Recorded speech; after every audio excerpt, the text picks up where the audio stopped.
Welcome friends, আজ আমরা নবম শ্রেণীর শিক্ষার্থী বন্ধুদের জন্য রায়ন মার্টিন প্রশ্নবিচিত্রা থেকে সরিষা রামকৃষ্ণ মিশন শিক্ষা মন্দিরের কোশ্চানগুলো নিয়ে আলোচনা করব সেকেন্ড ইউনিট টেস্টের প্রস্তুতি হিসাবে। কোশ্চানগুলো সত্যি ইন্টারেস্টিং এবং তুমি যদি ভালো কিছু না শিখতে পারো, যদি নূতন কিছু শিখতে না পারো, তুমি চ্যানেল আনসাবস্ক্রাইব করে দিতে পারো। আমি গ্যারান্টি দিয়ে বলতে পারি আজ নূতন কিছু তুমি শিখবে, যেখানে প্রশ্নগুলোই ওই ধরনেরই তৈরি করা আছে। তাই চ্যানেলের কন্টেন্ট যদি ভালো লেগে থাকে চ্যানেলটিকে সাবস্ক্রাইব করারও অনুরোধ রাখলাম। আর কন্টেন্ট যদি অনেক দীর্ঘায়িত হয় তাহলেও তোমাদের দেখার অনুরোধ রাখলাম। তাহলে আজ সরাসরি সরিষা রামকৃষ্ণ মিশন শিক্ষা মন্দিরের প্রশ্নগুলো নিয়ে আলোচনা করা যাক। তাহলে 20 নম্বর মডেল পেপারের প্রথম প্রশ্ন দেখো, এক অসাধু ব্যবসায়ী জাল বাটখারা ব্যবহার করে ক্রেতা ও বিক্রেতা উভয়কেই 10% ঠকায়। ওতে ওই ব্যবসায়ীর শতকরা লাভ কত হয়? অর্থাৎ অসাধু ব্যবসায়ী 10% ঠকায় মানে কি, 100 টাকা দিয়ে সে 110 টাকার জিনিস সে নিয়ে নেয়। আবার 100 টাকার জিনিস সে যদি বিক্রয় করে তাহলে 110 টাকায় বিক্রি করবে। তাহলে 1 টাকার জিনিস বিক্রি করলে 110/100। আবার 110 টাকার জিনিস সে বিক্রি করছে, কিন্তু সে 100 টাকা নিয়ে 110 টাকার জিনিস নিয়েছে। তাহলে 110 টাকার জিনিস বিক্রি করবে 121 টাকায়। তার ক্রয় মূল্য কত ছিল? 100 টাকা। অর্থাৎ তার লাভ হবে 121 - 100 = 21%। অর্থাৎ option C is the right answer. এরপর 2 প্রশ্ন দেখো, এক্স ও ওয়াই অক্ষ থেকে সমদূরবর্তী বিন্দুটি তৃতীয় পাদে অবস্থিত। মূল বিন্দু থেকে বিন্দুটির দূরত্ব 4√2 একক। বিন্দুটির স্থানাঙ্ক কত হবে? দেখো, যদি তৃতীয় পাদে বিন্দু হয় এক্স এর স্থানাঙ্ক মাইনাস হয়, ওয়াই এর স্থানাঙ্ক মাইনাস হয়। আবার যদি সমদূরবর্তী তাহলে বিন্দুটির স্থানাঙ্ক হচ্ছে -x। মূল বিন্দু থেকে দূরত্ব এই বিন্দু -0² -x -0², সেটাই কত হবে? √, এটাই মান ছিল 4√2 মানে 4√2²। সেখান থেকে দেখো পেয়েছি x² = 32, কেন 4√2² 4 স্কোয়ার 16, √2² 2।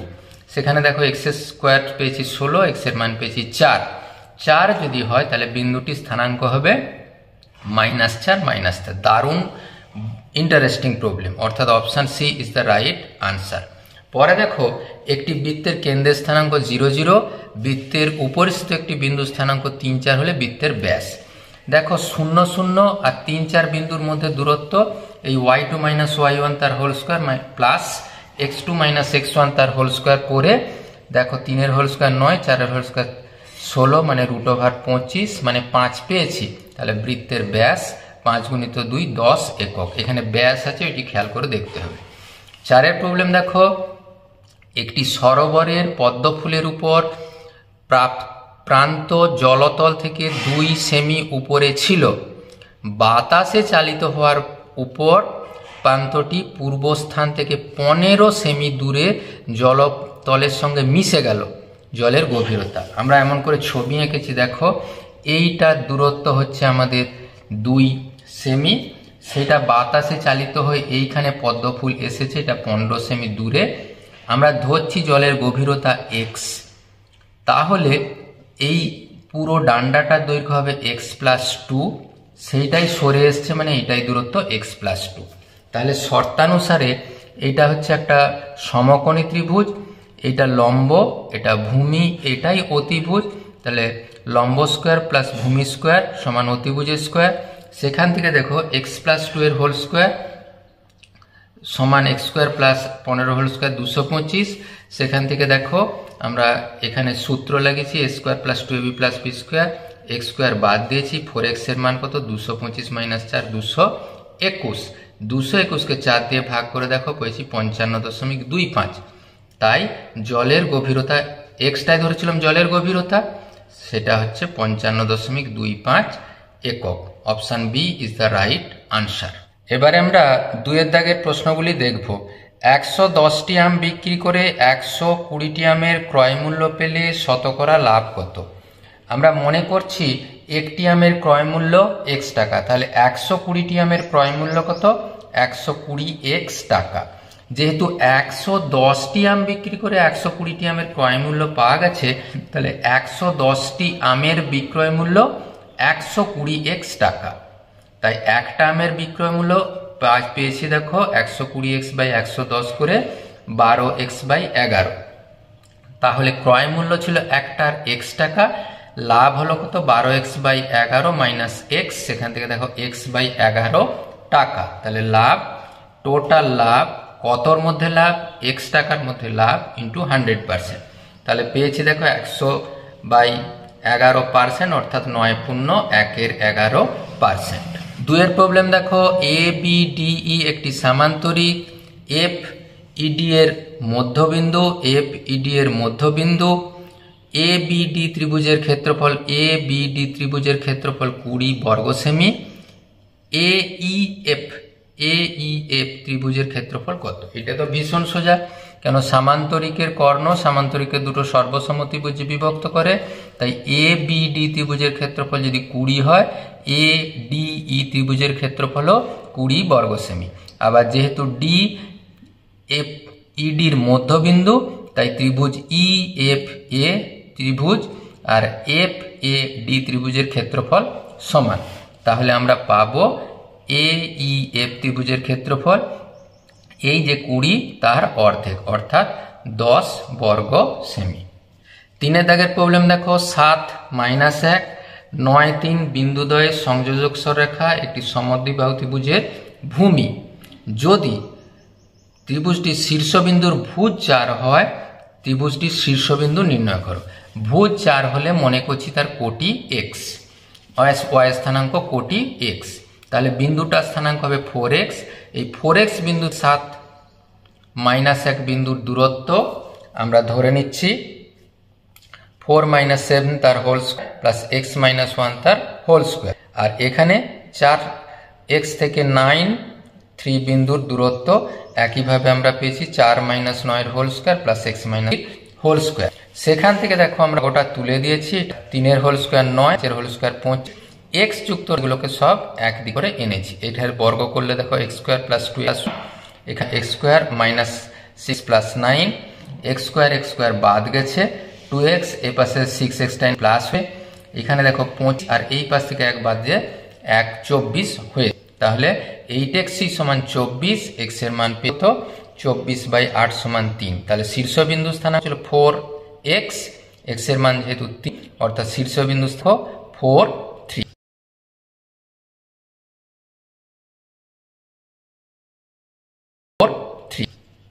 এরপর 4 দাগের প্রবলেম দেখবো, একটি বর্গক্ষেত্রের অন্তর্বৃত্ত ও পরিবৃত্তের ব্যাসার্ধের অনুপাত কত?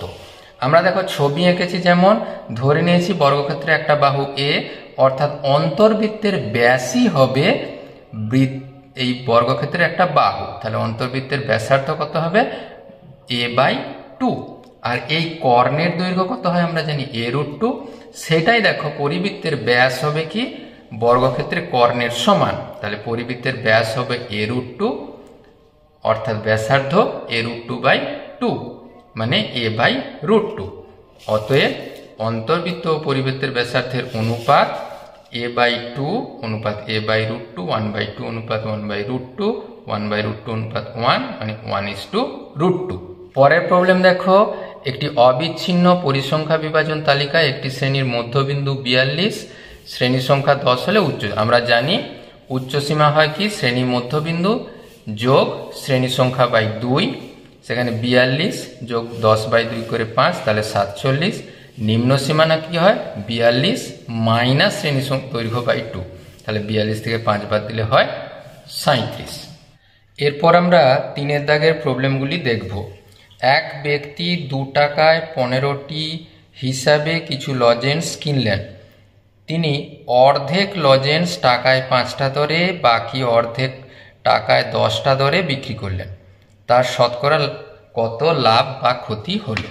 আমরা কেমন করে এগিয়েছি দেখো, মনে করি ব্যক্তিটি এক্সটি লজেন্স কিনেছেন, কটা জানতাম নি বলে এক্সটি, তাহলে 15টি লজেন্সের দাম 2 টাকা। কেন দেখো লিখেছে 2 টাকায় 15টি হিসাবে, তাহলে একটি লজেন্সের দাম 2/15, এক্সটি লজেন্সের দাম 2x/15 টাকা। আবার পরে দেখো 5টি লজেন্স বিক্রয় করেছে 1 টাকায়, একটি 1/5 আর x/2, কেন অর্ধেক লজেন্স বিক্রি করেছে টাকায় 5টি হিসাবে, পেয়েছি দেখো x/10 টাকা। পরে দেখো আবার 10টি লজেন্স বিক্রি করেছে 1 টাকায়, একটি 1/10, x/2, x/20, তাহলে বিক্রি করতে তার মোট লাভ হয়েছে দেখো x/10 যোগ x/20, সবে মিলে দেখো হয়েছে 3x/20। এরপর দেখো এই 3x/20 থেকে তাই 2x/15 আমরা বাদ দিয়েছি, দেখো 60 লসাগু হয়েছে, 30 মানে 9x মাইনাস এখানে 60 থেকে 15 দিয়ে ভাগ করে 4, 4 2 8 মানে x/60, এটা হয়েছে লাভ। তাহলে লাভের হার কত? এইটা লাভ x/60, কতর উপরে লাভ? 2x/15 এর উপরে লাভ ইন্টু 100%। দেখো আমরা একটু কাটাকুটি করেছি, এটাকে উল্টে নিয়ে 15/2x করেছি, এক্সটা কেটেছি, 15 4 60 করে কাটাকুটি করে দেখো সবে মিলে হয়েছে 25/2 মানে 12.5%, অর্থাৎ ব্যক্তির লাভ হয়েছে 12.5%। দারুণ গুরুত্বপূর্ণ সমস্যা। এই পরের প্রবলেম সমাধান করো। এই প্রথম এই ধরনের প্রবলেম নিয়ে আমি এই চ্যানেলে আলোচনা করছি। এর পদ্ধতিগুলো ভীষণই ইন্টারেস্টিং। এরপর দেখো আমরা যা সমীকরণ ছিল লিখেছি, প্রত্যেকটা সমীকরণের রাশি দেখো 3 দিয়ে ভাগ করা যায়, 3 দিয়ে ভাগ করে লিখেছি, এটা ভাগ করে 41, 46, এখানে 220। একইভাবে পরেরটাও দেখো একই, যেহেতু রাশি উল্টো করেছিল, 46x, 41y, 215। এটা যদি আমরা অপনয়ন করতে যাই ভীষণ বড় হবে, সেই জন্য আমরা বজ্রগুণনে করার জন্য সমস্ত রাশিগুলোকে বাম পাশে নিয়েছি। এরপর দেখো বজ্রগুণন করার পদ্ধতি অনুসারে x ডিভাইডেড বাই কত হতো 46 গুণিত 215 মাইনাস দিয়ে মাইনাস অফ 41 গুণিত 220 করে প্লাস।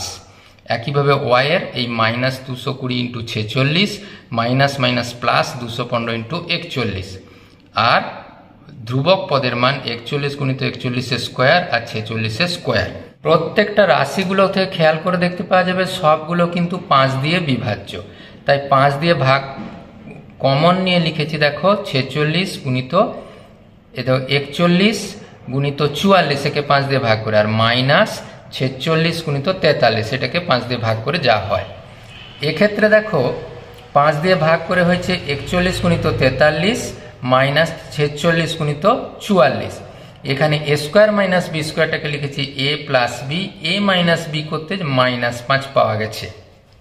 এরপরে সমস্ত রাশিটাকে যে -5 দিয়ে কাটাকুটি করেছি, কমিয়ে নিয়েছি। দেখো -5 কাটতে এই রাশিটা প্রথমে এগিয়ে এসছে, 46 গুণিত 43 মাইনাস 41 গুণিত 44, পুরোটা কাটা হয়েছে। ওই একইভাবে এইটা প্রথমে, পরেরটা এসেছে। এর পরের ক্যালকুলেশনও খুব ভালো করে দেখো, আমরা এই রাশিটাকে বাদ দিতে চেয়েছি, সেই জন্যে 46টাকে লিখেছি 44 যোগ 2, 41টাকে লিখে 43টাকে লিখেছি 41 যোগ 2। একইভাবে এটা 43 যোগ 3, 44টা 41 যোগ 3। আমরা শুধু গুণ করেছি, 44 গুণ 41 লিখেছি, 2 গুণিত 41 82, 2 গুণিত 44 88, আর এটা বাদ ছিলই। এরপরে এখানে প্লাস 2 2 4 একটা রাশি আছে, এই যে 2 গুণ 2 4। একইভাবে দেখো পরের রাশিটাকে, এইটা গুণিত এইটা, তাকে 41 গুণ 3 লিখেছি, 43 গুণ 3 লিখেছি, এখানে 9 লিখেছি, আর এই রাশিটা বাদ গেছে। এরপরে সবে মিলে দেখো 88, 82, 4 যোগ করে হয়েছে 174, আর y দেখো গুণ করে হয়েছে 261। তাহলে দেখো আমরা x এর মান কত পেয়েছি, এই 174/87, সেখানে পেয়েছি 2। একইভাবে y এর মান এই 261/87 করে পেয়েছি 3। ভীষণই গুরুত্বপূর্ণ সমস্যা। উপপাদ্য তোমরা নিজেরা করতে পারবে, উপপাদ্যের প্রয়োগে যাই। ABCD সামান্তরিক, ABCD সামান্তরিক যার AB ও DC এর মধ্যবিন্দু P আর Q। এরপরে প্রমাণ করতে হবে PBQD একটি সামান্তরিক, PBQD সামান্তরিক, এবং PBC হাফ অফ PBQDর সাথে সমান। আমরা যা রাশিটা দেওয়া ছিল লিখে নিয়েছি, প্রামাণ্যটা লিখে নিয়েছি। এরপর দেখো AB আর DC পরস্পর সমান্তরাল, তাহলে আমরা লিখতেই পারি PB আর QD পরস্পর সমান্তরাল। আবার ABCD যেহেতু সামান্তরিক, AB আর DC দৈর্ঘ্য সমান, P AB এর মধ্যবিন্দু, একইভাবে QC এর মধ্যবিন্দু, কি মধ্যবিন্দু কিউ, তাহলে আমরা লিখি পিবি সমান ডি কিউ। এরপরে ভালো করে দেখো, পিবি কিউ ডি সামান্তরিকে পিবি সমান ডি কিউ, আবার পিবি ডি কিউ পর সমান্তরাল, তাহলে আমরা অবশ্যই লিখতে পারি পি বি কিউ ডি একটি সামান্তরিক। আর এক্ষেত্রে দেখো পি সি ত্রিভুজ পি বি কিউ ডি সামান্তরিক, একই ভূমি পিবি আর এক সমান্তরাল যুগলের মধ্যে অবস্থিত, তাহলে আমরা লিখতেই পারি ত্রিভুজের ক্ষেত্রফল সামান্তরিকের ক্ষেত্রফলের অর্ধেক। কেন? একই সমান্তরালের মধ্যে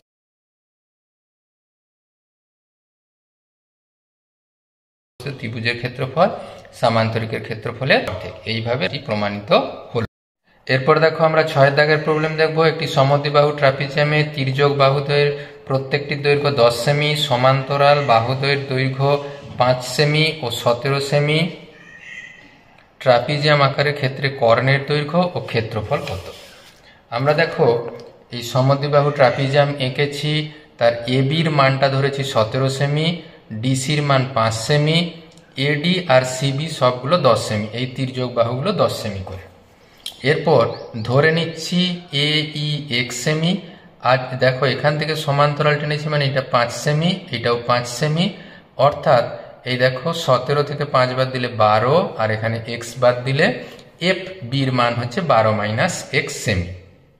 আর ডিই আর সিএফ একই দৈর্ঘ্য। এবার এই ত্রিভুজ থেকে পাচ্ছি দেখো এটা অতিভুজ, এডি স্কোয়ার সমান ডি স্কোয়ার প্লাস এ স্কোয়ার। এক্ষেত্রে দেখো ডি স্কোয়ারের মান পাচ্ছি এডি স্কোয়ার মাইনাস এ স্কোয়ার, এডির মান ছিল 10, 10 স্কোয়ার মাইনাস এক্স স্কোয়ার।